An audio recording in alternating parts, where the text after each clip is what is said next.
আসসালামু আলাইকুম রহমতুল্লাহি ওয়া বারাকাতুহু। সম্মানিত দর্শক, 2008 সাল থেকে মূলত আমি মিডিয়ার সঙ্গে জড়িত।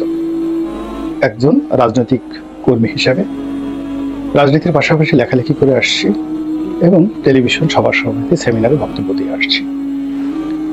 আমার এই যে 2008 থেকে আজ পর্যন্ত এই যে সময়কাল, প্রায় প্রতিদিনই আমার বক্তব্য টেলিভিশন স্ক্রিনে থাকে, মোবাইলের স্ক্রিনে থাকে। তারপর আমার যে লেখালেখিগুলো, এগুলো পত্রপত্রিকায় থাকে প্রায় প্রতিদিন।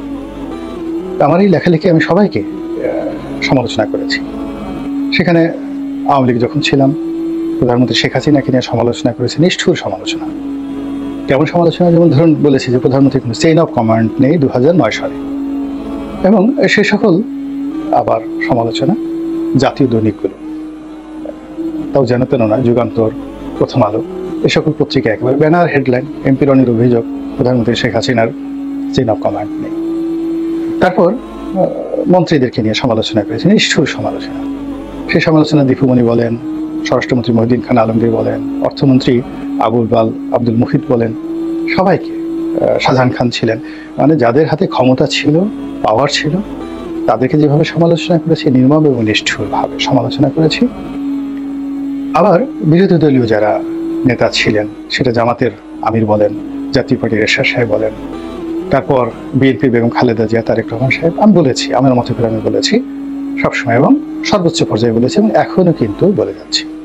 কিন্তু আমি কখনোই বিচার বিভাগ নিয়ে, বিচারপতিদেরকে নিয়ে, প্রধান বিচারপতি নিয়ে, সিটিং প্রধান বিচারপতি নিয়ে, তারপর সেনাবাহিনী নিয়ে, এমনকি একজন সেনা সদস্য নিয়ে কখনো নেতিবাচক কোনো কথা বলিনি।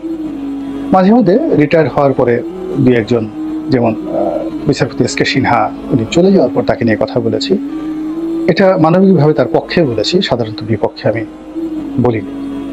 আবার জেনারেল আজিজ নিয়ে, বেনজিরকে নিয়ে কথা বলেছি।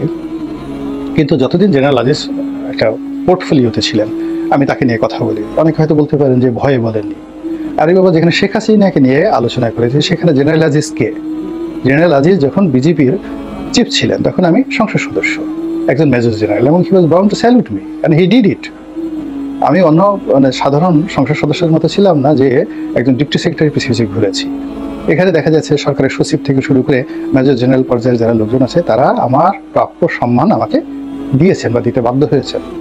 তো কাজেই ওনাকে নিয়ে সমালোচনা করা আমার জন্য কখনো সমস্যা ছিল না। বা এখন জেনারেল ওয়াকার ছিলেন। এখন দেখুন, 2009 সনে আমি সংসদ সদস্য ছিলাম। My designation is as per parliamentary form of government equivalent to prime minister. শুধুমাত্র আমরা সংসদে, উনি ফার্স্ট গার্ড বা ফার্স্ট বয়, আমি ওই একই ক্লাসের ছাত্র, এতটুকু পার্থক্য। যে প্রোটোকল ওয়ারেন্ট অফ প্রেসিডেন্স দেখানো হয়, সেখানে সংসদ সদস্যের ওয়ারেন্ট অফ প্রেসিডেন্স 13 নম্বর।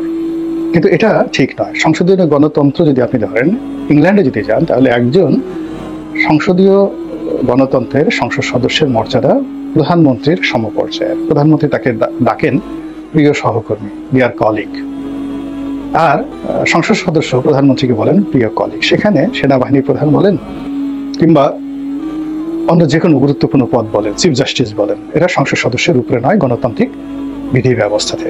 কিন্তু আমাদের দেশে এরশাদ জামানাতে একটা প্রোটোকল করে এই জিনিসগুলো করা হয়েছে। এটা স্বৈরতান্ত্রিক একটি ব্যবস্থা। তো আমি যেহেতু জনগণের ভোটে নির্বাচিত হয়েছিলাম, সেহেতু সবসময় সেই জনগণের সমর্থন এবং পাবলিক ফিগার, ওই ইমেজটা বজায় রাখার চেষ্টা করেছি। এবং সেই কারণে হলো কি, নির্বিবাদে, নিশ্চিন্তে বহু ক্ষমতাধর মানুষকে নিয়ে সমালোচনা করেছি। শেখ হাসিনা মাননীয় প্রধানমন্ত্রীর দুজন সচিব, একেবারে ব্যক্তিগত সচিব, এবং আপনি জানেন যে সচিবালয়ের প্রধানমন্ত্রীর সচিবের চেয়ে পাওয়ারফুল সচিব আর নেই। এমনকি প্রধানমন্ত্রীর মুখ্য সচিবের চাইতেও প্রধানমন্ত্রীর যে ব্যক্তিগত সচিব যিনি হন, তার ক্ষমতা বেশি থাকে। দুইজন সচিব সম্পর্কে আমি বাংলাদেশ প্রতিদিন পত্রিকাতে, তারা যখন সিটিং সচিব আর আমি যখন সিটিং এমপি, তাদের বিরুদ্ধে লিখেছি, তাদের দুর্নীতি নিয়ে লিখেছি। এবং লেখার ফলে এই দুজন সচিবকেই প্রধানমন্ত্রীর কার্যালয় ছাড়তে হয়েছে। কথাগুলো বললাম এই কারণে যে সেনাপ্রধানকে নিয়ে, সেনাবাহিনীকে নিয়ে কথা বলা আমার জন্য দুর্বলতা কোনো লক্ষণ নয়। আমি কেন বলিনি এই কারণে যে বিচার বিভাগ এবং সেনাবাহিনী দুটো বাংলাদেশের খুবই গুরুত্বপূর্ণ, সেন্সিটিভ, স্পর্শকাতর। এই দুটো জায়গা নিয়ে সবারই সতর্ক হওয়া উচিত কথা বলতে গেলে। তো এই কারণে আমি অনেক অভ্যন্তরীণ বিষয়াদি জানা সত্ত্বেও তাদেরকে নিয়ে ভিডিও কখনো করি না এবং করবও না। কিন্তু আজকের এই ভিডিওতে আমার কাছে মনে হচ্ছে যে এই সেনাবাহিনী নিয়ে কিছু কথা বলার দরকার আছে। কেন? এখন সেনাবাহিনী সারা বাংলাদেশে ডিপ্লয় করা আছে, তারা পুলিশকে সহযোগিতা করছে, ছিনতাইকারী ধরছে, বিভিন্ন জায়গাতে দৌড়াদৌড়ি করছে, লাঠি দিয়ে পিটাচ্ছে। তারপরে আমরা বিভিন্ন ভিডিও ফুটেজে দেখতে পাচ্ছি যে তারা বিভিন্ন মানুষকে শাস্তি দিচ্ছে, লোকজন দৌড়াচ্ছে। এরপর দুর্ঘটনার মধ্যে যেটা দেখতে পাচ্ছি যে সেনাবাহিনীর সঙ্গে জনগণ সরাসরি তর্ক বিতর্কে জড়াচ্ছে, অনেকে গালাগাল দিচ্ছে, মানে সেনাবাহিনীর সদস্যদেরকে গালাগাল দিচ্ছে, এবং সেনাবাহিনীর সদস্যদের উপর এসিড নিক্ষেপ করা হয়েছে। আর যে সকল দুর্নাম বদনাম এই অল্প সময়ের মধ্যে ছড়িয়ে পড়েছে যে মাঠে যারা দায়িত্বরত আছেন তাদের অনেকের বিরুদ্ধে গুরুতর অভিযোগ চলে এসেছে, এবং সে সকল অভিযোগ ডিসিপ্লিনারি গ্রাউন্ড। দেখা গেল যে তাদের কথা শুনেনি পুলিশ, তারা গিয়ে থানায় তাফালিং গিয়ে করে আসছে। তারা তাদের কথা শুনেনি বা তাদের সঙ্গে মতদ্বৈততা হয়েছে, এজন্য পুলিশ কর্মকর্তাদের সঙ্গে তারা সরাসরি কন্ট্রাডিকশন অ্যান্ড কনফ্লিক্টে চলে গেছে। ফলে পুলিশকে সহযোগিতা করার নামে তাদেরকে যে মাঠে রাখা হয়েছে, এটি পুলিশের মধ্যে আরো প্যানিক সৃষ্টি করেছে। ঠিক গেল এক। 2 নম্বর হলো আর্থিক যে দুর্নীতি, সেই দুর্নীতি নিয়েও প্রচুর কথাবার্তা হচ্ছে। 3 নম্বর হলো যে র্যাঙ্ক ব্যাজধারী বেশ কয়েকজন কর্মকর্তা, এটা আমি বললাম না, ব্রিগেডিয়ার সমপর্যায়ের এক কর্মকর্তার সম্পর্কে যে অভিযোগ আসছে, যে অভিযোগ মানে সাধারণত মানে পুলিশের বিরুদ্ধে আসে না, এবং অতীতে কখনো সেনাবাহিনীর এই ব্রিগেডিয়ার সমপর্যায়ের কোনো কর্মকর্তার বিরুদ্ধে এই ধরনের অভিযোগ কখনো আসেনি। সামাজিক মাধ্যমে রীতিমতো ভাইরাল, এবং অনেক আলাপ আলোচনা হয়েছে যে একজন ব্রিগেডিয়ার পদমর্যাদার কর্মকর্তা এই অপকর্মটি করেছেন, আপনারা গিয়ে দেখে নিন। তো এখন আমি এই সেনাবাহিনী যখন মাঠে ছিল, তাদের ম্যাজিস্ট্রেসি পাওয়ার ছিল না। আমি ওকালতি করেছি যে তাদের যদি মাঠে থাকতে হয় তাদেরকে ম্যাজিস্ট্রেসি পাওয়ার দিতে হবে এবং পরিপূর্ণ ক্ষমতা দিতে হবে। সরকার দিয়েছেন, কিন্তু সেই ম্যাজিস্ট্রেসি পাওয়ার খাটিয়ে তারা এখন পর্যন্ত কোনো উপকার করেছেন বা তেমন কোনো সফলতা দেখিয়েছেন আমি জানি না, আই ডোন্ট নো। এলাকার অনেক লোক অসহায়ভাবে চাঁদাবাজদের দ্বারা বিক্ষুব্ধ হয়ে তাদের কাছে যায়, তারা হা করে তাকিয়ে থাকে এবং তারা কোনো অ্যাকশনে যায় না। ফলে কি হচ্ছে, টেকনাফ থেকে তেঁতুলিয়া পর্যন্ত ডিলার্সে চাঁদাবাজি হচ্ছে আর তারা শুধু তাকিয়ে তাকিয়ে দেখছে। তো যখন সেনাবাহিনী মাঠে থাকছে তাদেরকে বেতন দিতে হচ্ছে, ভাতা দিতে হচ্ছে, তাদেরকে এর জন্য আলাদা আমাদেরকে পেমেন্ট করতে হচ্ছে, এবং অনেক সেনা সদস্য এই শীতের মধ্যে তাঁবুতে বসে অনেক কষ্ট করছে, কিন্তু আমাদের তো আউটপুট আসছে না। মধ্যখানে সেনাবাহিনী ইমেজ হারাচ্ছে, দ্বিতীয়ত জনগণের কাছে তাদের গ্রহণযোগ্যতা কমে গেছে, এবং আগামীতে যে আমরা এই বাহিনীটিকে ব্যবহার করব, জনগণের যদি একবার ভয় ভেঙে যায়, যেটা 1/11-এর সময় হয়েছিল, ঢাকা বিশ্ববিদ্যালয় থেকে তাদেরকে রীতিমতো তাড়িয়ে দেওয়া হয়েছিল, এবং এই ঘটনাগুলো যদি ঘটতে থাকে একের পর এক ঘটতে থাকে, এবং সেই পরিস্থিতি তৈরি হয়ে গেছে। তো কাজেই আমি মনে করি যে এখন সেনাবাহিনীকে মাঠে রাখাটা কোনো অবস্থাতেই সেনা সদস্যদের জন্য এবং সেনা সদরের জন্য, মানে আর্মি হেডকোয়ার্টারের জন্য, এবং এই বাহিনীর যারা সদস্য রয়েছেন, the member of the arm forces, তাদের জন্য কোনো অবস্থাতেই সম্মানজনক হবে না এবং দেশের জন্য কল্যাণকর হবে না। তবে হ্যাঁ, সরকার যদি মনে করে যে না তাদের থাকা উচিত, তাহলে জরুরি অবস্থা জারি করেন। মার্শাল্লাহ যে পূর্ব মুহূর্তে যেটা জরুরি অবস্থা হয়েছে সেটা জারি করেন, এবং সেনাবাহিনীর কর্মকর্তাদেরকে কোর্ট পরিচালনা করার জন্য, কোর্ট মার্শাল করার জন্য তাদেরকে সুযোগ দিয়ে দেন। সামরিক আদালত বসবে এবং সেখানে তারা তাদের মতো দায়িত্ব পালন করবে, এবং যারা এই দায়িত্ব পালন করতে পারবে না আপনি তাদেরকে শাস্তি দেবেন। কিন্তু এখন তো তাদেরকে কোনো অবস্থাতেই কোনো কাজের জন্য শাস্তির আওতায় আনা যাচ্ছে না। সেনাবাহিনী সদরও পারছে না এবং সরকারও পারছে না, মধ্যখানে তারা এই কাজগুলো করছে। এখন সরারদি উদ্যানে ফেন্সিডিল খাচ্ছে, সরারদি উদ্যানে গাঁজা খাচ্ছে। এখন গাঁজা ধরার জন্য পুলিশ যাচ্ছে না এবং সেখানে সেনা সদস্যদেরকে পাঠানো হচ্ছে। এখন সেনা সদস্যরা যারা আছেন তারা ডাইরেক্ট গুলি করার জন্য, তারা লাঠি নিয়ে মারামারি করার জন্য কোনো অবস্থাতে উপযুক্ত না। আপনি দেখেন তাদের যে বুট, তারপর তাদের যে পোশাক, এরপরে তাদের ঘাড়ের যে একটা বন্দুক, ওই বন্দুকের ওজন কোনো বন্দুকের ওজন তো 20 কেজির উপরে।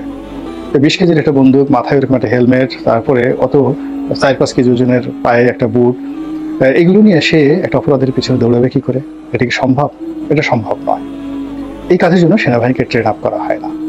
তো যা হোক, সেনাবাহিনীকে এই যে মাঠে যে আপৎকালীন সময় দেওয়া হয়েছিল, এখন সেটার ফলে আমাদের না ট্রাফিক ব্যবস্থার উন্নয়ন হয়েছে, না আইন শৃঙ্খলার উন্নতি হয়েছে, বরং অনেক কিছু অবনতি হয়েছে। এবং তার সঙ্গে সঙ্গে বাংলাদেশ সেনাবাহিনীর যে একটা মানে ঐতিহ্যবাহী রেপুটেশন ছিল, নেম ছিল, ফেম ছিল, এই পুরো জিনিসটি রীতিমতো মুখ থুবড়ে পড়েছে।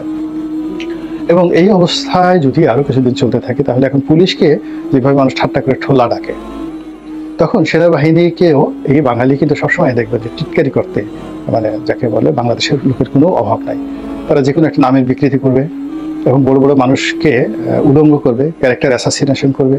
আপনি হাসিনাকে নিয়ে করেছে, খালেদাকে নিয়ে করেছে, এখন ইউনূস সাহেবকে নিয়ে এমন সব বাজে বাজে জিনিস এখন ইন্টারনেটে ছেড়ে দিয়েছে। ইউনূস সাহেব নাচতেছে, ইউনূস সাহেব গাইতেছে, মানে কি না হচ্ছে। এটা হলো আমাদের দেশের একটা চিরাচরিত ফ্যান্টাসি। তারা যে কোনো মানুষকে নিয়ে এরকম ঠাট্টা করে। আপনি যাত্রাপালায় গিয়ে দেখবেন যে ওই যাত্রা গানের সময় যে প্রায় হতো আমাদের ওই সময়টাতে, বাঘ সেজে, মানুষ বাঘ স্বাস্থ্য বাঘ সেজে এসে সে হম্বিতম্বি করতো, বিড়ালের মতো আচরণ করতো। তো এরকম মানে বড় বড় চরিত্রকে হাস্যকর চরিত্রে পরিণত করার জন্য এই বাঙালির কোনো জুড়ি নেই। তো সেই দিক থেকে সেনাবাহিনী, যাদের উপর আমাদের স্বাধীনতা সার্বভৌমত্ব রক্ষা করার দায়িত্ব, এবং সেনাবাহিনী একটা দেশের শান্তি ও শৃঙ্খলা রক্ষার শেষ অস্ত্র। তো সেই অস্ত্রটিকে আমরা গত 4 মাস ধরে কেবলই মাত্র দেখাচ্ছি, এবং তারা সেই অস্ত্র নিয়ে ঘোরাফেরা করছে, এবং ঘোরাফেরা করতে করতে করতে করতে তারা অনেক ভুল করে ফেলছে, অনেক দুর্ঘটনার সাথে জড়িত হয়ে পড়েছে, তাদের অনেক ইমেজ নষ্ট হয়ে যাচ্ছে। এই অবস্থায় জাতীয় স্বার্থে একজন নাগরিক হিসেবে আমার নিবেদন সরকারের প্রতি, যে যদি ব্যবহার করতে চান তাদেরকে জরুরি অবস্থা দিয়ে ব্যবহার করেন, আর না হয় তাদেরকে ব্যারাকে ফিরিয়ে নিয়ে আসেন, এবং দরকার হলে আপনি 1 মাস পরে আবার তাদেরকে পাঠান। এতে করে একটা পরিবর্তন আসবে। কিন্তু তারা মাঠে আছে, কিন্তু মাঠে থেকে সুনির্দিষ্টভাবে তারা কিছুই করতে পারছে না।